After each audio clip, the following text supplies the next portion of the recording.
Hi friends, എല്ലാവർക്കും സുഖമല്ലേ? ഇതിന്ന് രാവിലെ എനിക്ക് വന്നൊരു കൊറിയറാണ്. ഇത് നോക്കിയപ്പം IDP എന്നാണ് അയച്ചിട്ടുള്ളത്.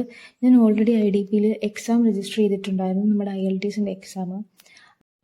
രജിസ്ട്രേഷൻ കഴിഞ്ഞ് നേരെ എക്സാമിലോട്ട് പോകുന്നതെന്ന് കരുതിയിരിക്കുകയായിരുന്നു ഞാൻ. അപ്പോഴാണ് ഇങ്ങനെ ഒരു കൊറിയർ വന്നത്.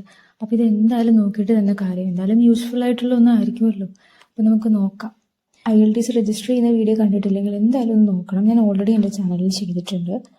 അപ്പം അത് നിങ്ങൾ എന്തായാലും കയറി ചെക്ക് ചെയ്യുക. സോ ഇതൊരു ബുക്കായിരുന്നു. IELTSൻ്റെ എല്ലാ മൊഡ്യൂൾസിനെ കുറിച്ചും വളരെ ഡീറ്റെയിൽ ആയിട്ട് തന്നെയുള്ള നോട്ട്സാണ് ഇതിൽ കൊടുത്തിരിക്കുന്നത്. പിന്നെ കുറേ ക്വസ്റ്റ്യൻസ് ഉണ്ട്, പിന്നെ ഇഡിയംസ്, ഫ്രേസസ്, നമുക്ക് റൈറ്റിങ്ങിന് ആവശ്യമായിട്ടുള്ള കാര്യങ്ങൾ, അതുപോലെ തന്നെ റീഡിങ്ങിൻ്റെ ക്വസ്റ്റ്യൻസ്, സ്പീക്കിങ്, ലിസണിങ്, എല്ലാത്തിനും ആവശ്യമായിട്ടുള്ള വളരെ ഡീറ്റെയിൽ ആയിട്ടുള്ള നോട്ട്സാണ് ഇവിടെ കൊടുത്തിരിക്കുന്നത്. അപ്പോൾ ഇന്നത്തെ വീഡിയോ ഇത്രയേ ഉള്ളൂ. മറ്റൊരു വീഡിയോയുമായി ഞാൻ വീണ്ടും വരാം. ബൈ.